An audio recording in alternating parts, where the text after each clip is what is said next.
स्वागत है दोस्तों। आज के मुख्य समाचार में आज देश और दुनिया से कई अहम और बड़ी खबर आ रही है। बात करेंगे हर खबर पर विस्तार से। बिल्किस बानो के दोषियों को कैसे छोड़ा, सुप्रीम कोर्ट ने गुजरात सरकार से मंगाए रिहाई के कागज। इसी के साथ अगली बड़ी खबर में आपको बताएंगे। विधानसभा में केजरीवाल ने बीजेपी को घेरा, बोले बनेगा पकोड़ा बनेगी चाय, स्कूल अस्पताल जाए भाड़ में। एक और बड़ी अपडेट, मुस्लिमों की समस्या अब खुद देखेंगी सीएम ममता बनर्जी, माइनॉरिटी मंत्री गुलाम रब्बानी को हटाया। इसी के साथ अगली बड़ी खबर में आपको बताएंगे। सत्य, साहस और बलिदान ये हमारी विरासत है और यही हमारी ताकत भी, राहुल गांधी का नया सोशल मीडिया पोस्ट। तो चलिए देख लेते हैं आज की पहली बड़ी खबर। बिल्किस बानो के दोषियों को कैसे छोड़ा, सुप्रीम कोर्ट ने गुजरात सरकार से मंगाए रिहाई के कागज। दरअसल दोस्तों, सुप्रीम कोर्ट ने गैंगरेप मामले में 11 दोषियों की सजा में छूट को चुनौती देने वाली बिल्किस बानो की याचिका पर केंद्र और गुजरात सरकार को नोटिस जारी किया है। बता दें कि सुप्रीम कोर्ट ने गुजरात सरकार को 18 अप्रैल को दोषियों को छोड़ देने वाली फाइलों के साथ अदालत में पेश होने का आदेश दिया है। बता दें, सुप्रीम कोर्ट ने पूछा कि बिल्किस बानो मामले में 11 दोषियों की रिहाई किस मानक के आधार पर की गई थी। बता दें कि जस्टिस के.एम. जोसेफ ने सवाल किया कि हमारे सामने हत्या के कई ऐसे मामले हैं जिसमें दोषी वर्षों से जेलों में बंद हैं। क्या ये ऐसा मामला है जहां मानकों को सामान्य रूप से अन्य मामलों में भी लागू किया गया है? दोस्तों, दरअसल पिछले साल स्वतंत्रता दिवस पर गुजरात सरकार ने बिल्किस बानो केस के 11 दोषियों को रिहा कर दिया था। राज्य सरकार के इस कदम को सुप्रीम कोर्ट में चुनौती दी गई थी, जिसके बाद याचिका की सुनवाई के लिए न्यायमूर्ति जोसेफ और न्यायमूर्ति बी.वी. नागरत्न की विशेष पीठ का गठन किया गया था। बता दें कि सुप्रीम कोर्ट के द्वारा राज्य सरकार के एक ही दोषी की याचिका पर निर्णय लेने के लिए कहा गया था, लेकिन सरकार ने एक पुरानी नीति के आधार पर 11 लोगों को रिहा कर दिया था। सरकार ने जिस पैनल से परामर्श करने के बाद कदम उठाया था उसमें 70 बीजेपी से जुड़े लोग शामिल थे। बता दें, कोर्ट में सुनवाई के दौरान क्षेत्राधिकारी को लेकर सवाल उठा, जिसमें बिल्किस बानो का प्रतिनिधित्व करने वाले वकील ने तर्क दिया कि जिस राज्य में मामले की सुनवाई हुई थी उसे फैसला लेने के लिए कहां जाना चाहिए था। उन्होंने कहा है कि केस की निष्पक्ष सुनवाई के लिए मामले को गुजरात से महाराष्ट्र ट्रांसफर कर दिया गया था। वरिष्ठ अधिवक्ता वीरेंद्र गुरुवार ने कहा है कि सीबीआई और ट्रायल कोर्ट के पीठासीन न्यायाधीश दोनों ही छूट के खिलाफ थे।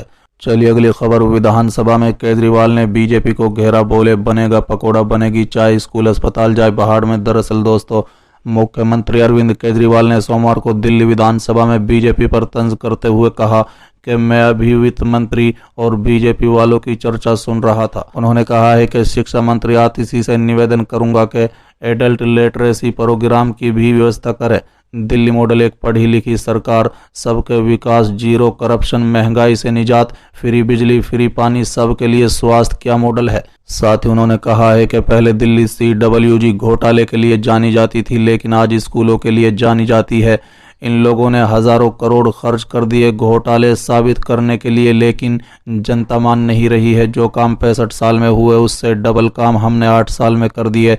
इतना ही नहीं, दिल्ली सीएम ने सदन में बीजेपी पर निशाना साधते हुए एक नारा बताते हुए कहा कि मुझे व्हाट्सएप पर मैसेज आया कि ये सब काम हो रहा है क्योंकि पढ़ी लिखी सरकार है। एक अनपढ़ सरकार भी है जिसका नारा है कि घर घर नाली, घर घर गैस, जिसकी लाठी उसकी भैंस, बनेगा पकोड़ा बनेगी चाय, स्कूल अस्पताल भाड़ में जाए। आम आदमी से मन की बात, अपने भाई से धन की बात, बाहर शासन तेरा खेल, ईमानदार को हो गई जेल। बता दें, आगे केजरीवाल ने कहा है कि शिक्षा स्वास्थ्य का काम तो सबको पता है, तो आज मैं उन पर बात नहीं करूंगा। दिल्ली में सब फ्री है, उसके बावजूद बजट मुनाफे में है।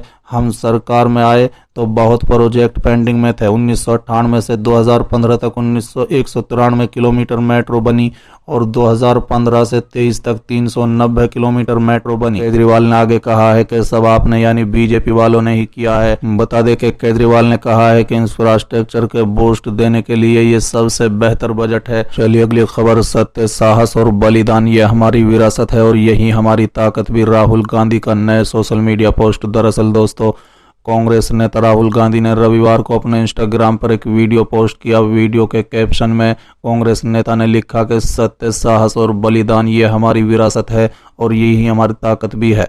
बता दें कि वीडियो में राहुल की बहन प्रियंका गांधी को उस दिन को याद करते हुए सुना जा सकता है जब राहुल ने राजीव गांधी के पार्थिव शरीर को ले जा रहे सेना के ट्रक के पीछे चलने की जिद की थी। बता दें कि कांग्रेस महासचिव ने कहा है कि संसद में प्रधानमंत्री ने पूछा कि इस परिवार ने कभी नेहरू के सरनेम का इस्तेमाल क्यों नहीं किया। आप पूरे परिवार और कश्मीरी पंडितों की परंपरा का अपमान करते हैं। बता दें कि प्रियंका गांधी ने रविवार को दिल्ली के राजघाट पर कांग्रेस के संकल्प सत्याग्रह के दौरान ये बातें कही। वीडियो में प्रियंका गांधी कहती हैं कि बीजेपी ने कई बार उनके परिवार का अपमान किया लेकिन उनके खिलाफ कोई कार्रवाई नहीं की गई। ऐसे लोग यानी गांधी परिवार का अपमान करने वाले अयोग्य नहीं है। ना तो उन्हें जेल भेजा जाता है और ना ही उन्हें सालों तक चुनाव लड़ने से रोका जाता है। मेरे परिवार के खून ने इस देश में लोकतंत्र को सींचा है।